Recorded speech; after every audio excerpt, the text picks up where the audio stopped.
All right, this is my third try at this today, so hopefully third time's the charm. We are in Act 3, Scene 1. Romeo and Juliet got married in between the end of Act 2 and the beginning of Act 3. And this now is one of the most important scenes in the play. It's not the most famous, that's the balcony scene. And it's not the conclusion of the tragedy, but this is the scene where it goes from being this sort of lighthearted love story to being a tragedy. And it really sets into motion what's going to happen as we kind of see this downward spiral through the rest of the play. So it's midday, it's mid-July, it's the hottest part of the day. It's like 4 or 5 p.m. probably. We begin with Benvolio and Mercutio, and they're just out in Verona, walking around town. Benvolio says, dude, we should go because there are Capulets out. We don't want to get in a fight. And Mercutio ironically accuses Benvolio of being the one who would start a fight. So as we watch, as we listen, pay attention to Mercutio pointing out all of the different reasons why, according to him, Benvolio would start a fight. Okay, so anyway, let's get started on that. Here we go. Listen in. Act 3, Scene 1, a public place. Enter Mercutio, Benvolio, page, and servants. I pray thee, good Mercutio, let's retire. The day is hot, the Capulets abroad, and if we meet, we shall not escape a brawl. For now, these hot days is the mad blood stirring.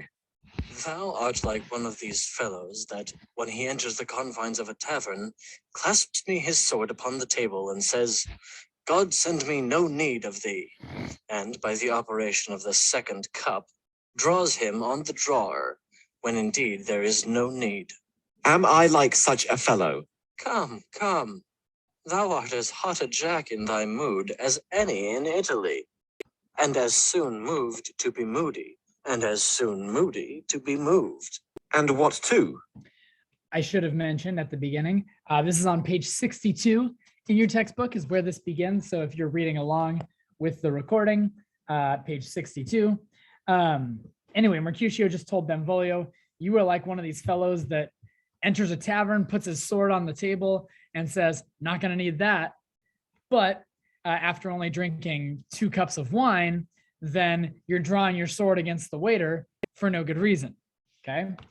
Now, this long speech that we're about to hear from Mercutio here, he's going to be explaining all 6 or 7 reasons why, according to him, Benvolio is willing to start a fight. Now, we know this is silly because Benvolio is the peacemaker, but Mercutio teases him nonetheless. So here we go. Nay, and there were 2 such, we should have none shortly, for one would kill the other. Thou, why, thou wilt quarrel with a man that hath a hair more or a hair less in his beard than thou hast. Thou wilt quarrel with a man for cracking nuts, having no other reason but because thou hast hazel eyes.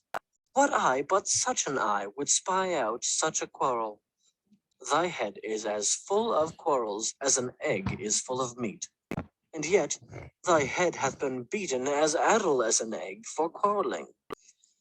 Thou hast quarrelled with a man for coughing in the street, because he hath wakened thy dog that hath lain asleep in the sun. Didst thou not fall out with a tailor for wearing his new doublet before Easter? With another for tying his new shoes with an old riband? And yet thou wilt tutor me from quarrelling. And I were apt to quarrel as thou art. Any man should buy the fee sample of my life for an hour and a quarter. The fee simple. Oh, simple. All right, before Tybalt enters here, the list, okay? Mercutio says you would fight with a man that has a hair more or a hair less in his beard than you. You would quarrel with a man for cracking nuts because you have hazel eyes. Get it? Hazel eyes, hazelnuts. Your head is as full of quarrels as an egg is full of meat. You quarreled with a man for coughing in the street because he woke up your dog that was laying asleep in the sun. You fell out with a tailor for wearing his new jacket before Easter, and with another for tying his new shoes with old ribbon. So there's at least 7 reasons, he says, why Benvolio would start a fight. And then Benvolio doesn't have any amazing comeback. He just says, well, if I was as ready to fight as you, then I wouldn't last very long. Any man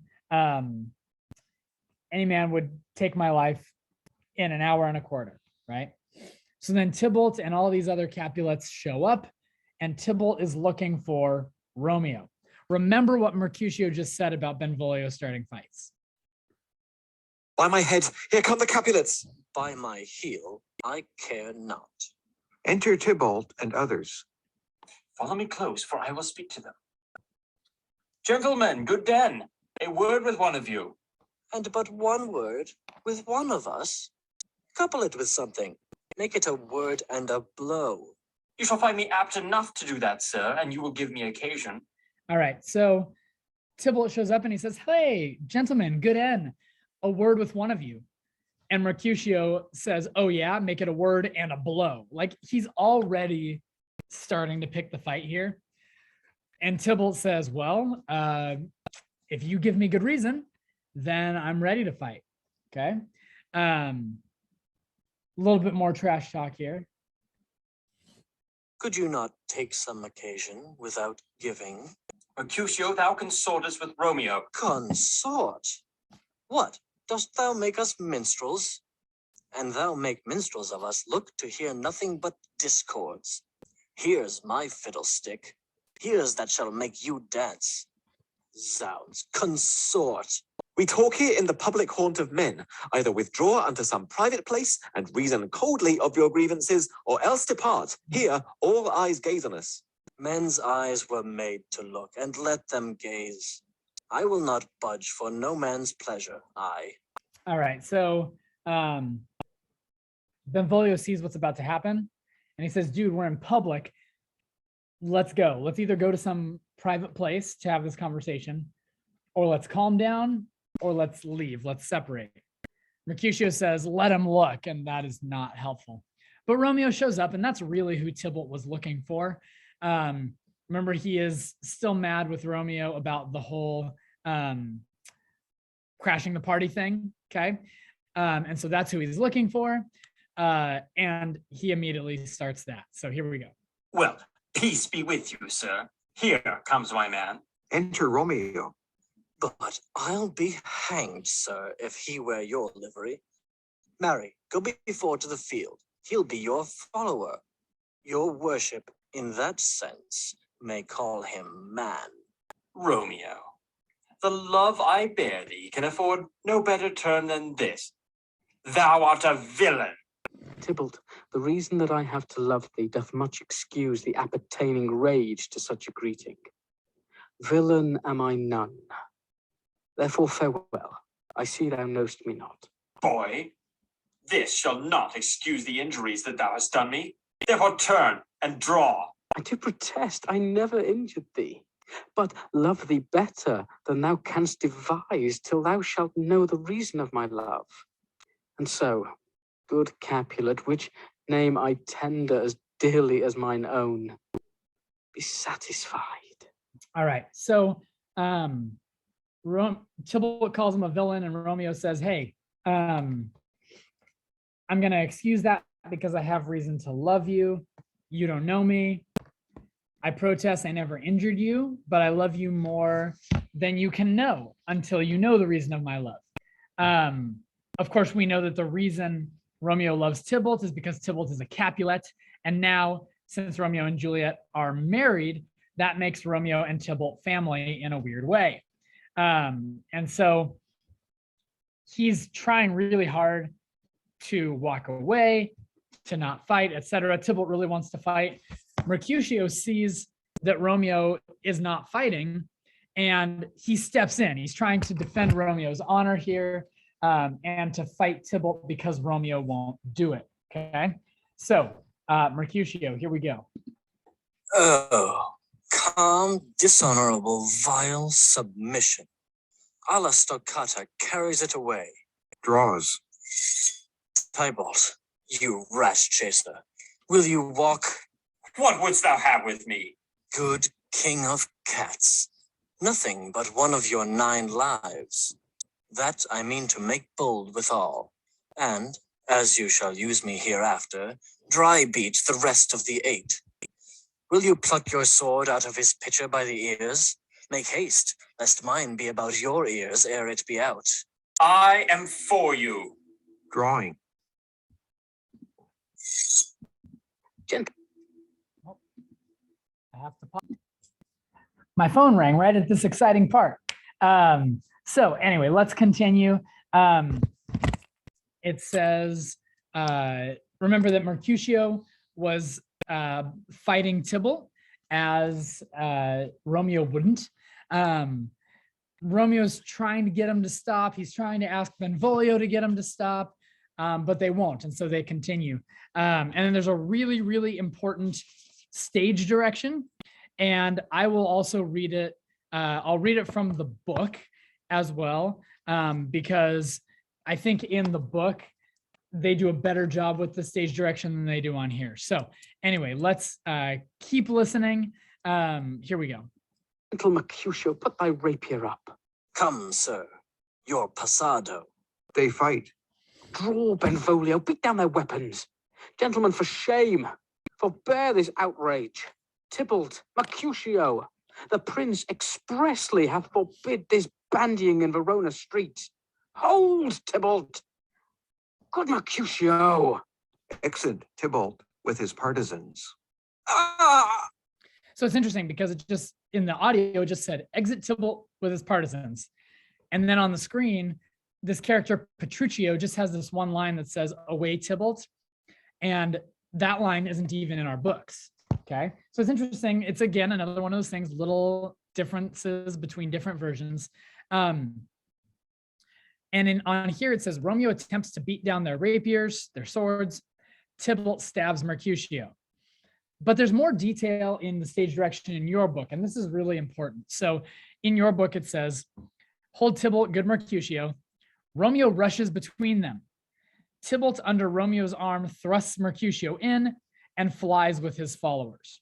Okay, so the way you would see this staged is, the way you would see this staged is Romeo gets in between Mercutio and Tybalt. Okay, hold Tybalt, good Mercutio. He gets in between them and kind of sticks his arms out like this.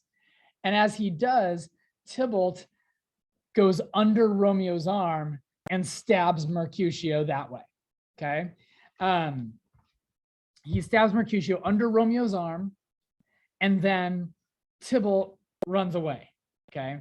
And you heard twice there, you heard Mercutio's sounds as he's reacting to being wounded here. So we'll hear that. So here we go. I am hurt. A plague on both your houses. I am sped. Is he gone, and hath nothing? What, art thou hurt? Aye, aye, a scratch, a scratch. Marry, 'tis enough. Where is my page? Go, villain, fetch a surgeon. Exit page. All right. So the page would be Mercutio's servant, the man who works for him. So he leaves. It's interesting to note, remember, Mercutio is not related to the Montagues or the Capulets. We think of him as being on the Montagues' side because he's one of Romeo's best friends, but he's not actually related to them. He's related to Prince Aeschylus. And so here he gets stabbed and he says, a plague on both your houses, okay? Both of them, the two households, both alike in dignity, right? So he curses both houses. And then as the page runs away, Romeo's trying to cheer him up. Hey, it's not enough, or, the hurt cannot be much. It must not be that much of a wound. And Mercutio says, maybe not, but it's enough. Courage, man. The hurt cannot be much. No, 'tis not so deep as a well, nor so wide as a church door. But 'tis enough. 'Twill serve. Ask for me tomorrow, and you shall find me a grave man.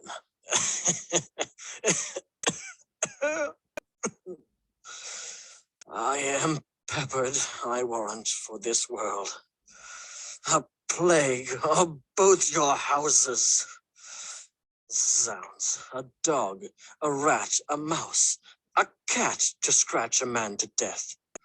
A braggart, a rogue, a villain that fights by the book of arithmetic. Why the devil came you between us? I was hurt under your arm. I thought all for the best. Help me into some house, Benvolio, or I shall faint. A plague on both your houses. They have made worms meat of me. I have it, and soundly too. Your houses! Exit Mercutio and Benvolio. I like the way it says it in our book. It says exit supported by Benvolio. So Benvolio kind of walks him off, right? The hurt cannot be much. It's not as deep as a well or as wide as a church door, but it's enough. Mercutio says, it'll serve. Ask for me tomorrow and you shall find me a grave man. So Mercutio leaves, Benvolio helps him off, and then Romeo is awkwardly left on stage, and he feels this intense remorse because now Tybalt yelled at him and Mercutio got stabbed and is about to die because of him, right? Not only because he wouldn't fight Tybalt, but because he got in between and made it possible for Tybalt to stab and kill Mercutio. Okay, so a little bit of reflection from Romeo before Benvolio comes back. This gentleman, the prince's near ally, my very friend, hath got his mortal hurt in my behalf, my reputation stained with Tybalt's slander. Tybalt, that an hour hath been my kinsman. Oh, sweet Juliet, my beauty hath made me effeminate, and in my temper softened valor's steel. Re-enter Benvolio. Oh, Romeo, Romeo, brave Mercutio's dead. That gallant spirit hath aspired the clouds, which too untimely here did scorn the earth. This day's black fate on more days doth depend. This but begins the woe others must end. Here comes the furious Tybalt back again. Alive in triumph, and Mercutio slain. Away to heaven respective lenity, and fire-eyed fury be my conduct now. This is just a great line from Romeo. I'm pausing in the middle of it. Romeo, up until this point, has really tried not to fight, tried not to get involved, and he's been kind of sad and emotional and weak throughout pretty much the whole play. But now, after his friend was killed, he says, fire-eyed fury be my conduct now. His entire face changes. He's really angry, and he's ready to take down Tybalt here. So some great talk. We'll talk about the second half of it in a moment. Re-enter Tybalt. Now, Tybalt, take the villain back again that late thou gavest me. For Mercutio's soul is but a little way above our heads, staying for thine to keep him company. Either thou or I, or both, must go with him. Thou, wretched boy, that didst consort him here, shalt with him hence. All right, Romeo says, Tybalt, you called me a villain, but you should take that name back. You're the real villain. Mercutio's soul is but a little way above our heads, waiting for you or me, waiting for you to keep him company. Either you or I or both must go with him. And Tybalt says, well, you came here with him. You're about to leave with him. Well, this shall determine that. This shall determine that. They fight. Tybalt falls. Romeo, away, begone. The citizens are up and Tybalt slain. Stand not amazed. The prince will doom thee death if thou art taken. Hence, begone, away. Oh, I am fortune's fool. Why dost thou stay? Exit Romeo. All right, so they fight. Tybalt falls. This is another one of those examples where this would be so much cooler to see if you were actually watching it. But Romeo has now slain Tybalt. The citizens show up after Romeo runs away. They see what's going on, and then Prince Aeschylus shows up. The Capulet parents, the Montague parents, all these other people, they want to know what's really going on here. So of course they ask the reliable person, they ask Benvolio. Here we go. Let's hear how he explains this scene. Enter citizens and company. Which way ran he that killed Mercutio? Tybalt, that murderer, which way ran he? There lies that Tybalt. Up, sir, go with me. I charge thee in the prince's name, obey. Enter prince, attended. Montague, Capulet, their wives, and others. Where are the vile beginners of this fray? O noble prince, I can discover all the unlucky manage of this fatal brawl. There lies the man slain by young Romeo that slew thy kinsman, brave Mercutio. Tybalt, my cousin, oh my brother's child, oh prince, oh husband, oh the blood is spilled of my dear kinsman. Prince, as thou art true, for blood of ours, shed blood of Montague. Oh cousin, cousin. Benvolio, who began this bloody fray? Now, just like in the beginning of the play, we're now turning to Benvolio to tell us what was going on. And just like the beginning of the play, Benvolio is going to tell us the truth. So let's hear his version. Tybalt, here slain, whom Romeo's hand did slay. Romeo that spoke him fair, bade him bethink how nice the quarrel was, and urged withal your high displeasure. All this uttered with gentle breath, calm look, knees humbly bowed, could not take truce with the unruly spleen of Tybalt, deaf to peace. But he that tilts with piercing steel at bold Mercutio's breast, who all as hot turns deadly point to point, and with a martial scorn, one hand beats cold death aside, and with the other sends it back to Tybalt, whose dexterity retorts it. Romeo, he cries aloud, hold, hold, friends, part, and swifter than his tongue, his agile arm beats down their fatal points, and twixt them rushes, underneath whose arm an envious thrust from Tybalt hit the life of stout Mercutio, and then Tybalt fled, but by and by comes back to Romeo, who had but newly entertained revenge, and to it they go like lightning. For ere I could draw to part them was stout Tybalt slain, and as he fell did Romeo turn and fly.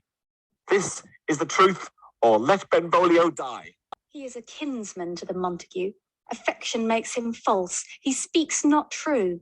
All right, so Benvolio tells the story, and we read it. We know it's accurate, but Lady Capulet doesn't believe him because he's related to Romeo. He is a kinsman to the Montague. She suggests that maybe it took 20 people to kill Tybalt, and we know that that's just not true. But we're in this weird spot now, and you're going to hear it from several characters here at the end of this scene, where Mercutio was killed by Tybalt. So what the law would do is they would catch Tybalt and execute him. However, Romeo killed Tybalt. So what Romeo did is what the law would have done. But on the other hand, Prince Aeschylus can't just let people run around Verona stabbing people, for vigilante reasons. And so really they're kind of caught between and they're not sure what to do about it. And the parents here are going to argue a little bit about what should happen before Prince Aeschylus figures it out. Some 20 of them fought in this black strife, and all those 20 could kill one life. I beg for justice, which thou, prince, must give.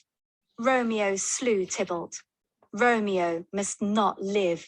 Romeo slew him.